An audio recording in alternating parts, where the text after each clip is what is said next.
Opo, gano'n din po yung mga members namin. Or kunwari po sir, wala siyang training, may nakita siya diyang aksidente.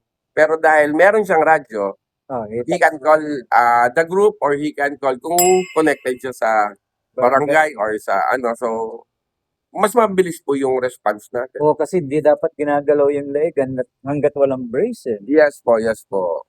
So, yun, lalo na po yung isa po sa natutunan namin yung stop the bleed training. Kasi po, marami po sa mga aksidente sa motor, ang kinamamatay po is yung kawalan na po ng dugo.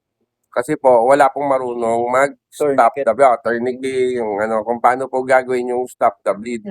Ang, kasi po, ang 1.5 liters lang po, 2 liters na dugo mawala sa atin, medyo delikado na po yun. So, Blood pressure ano na yun, opo.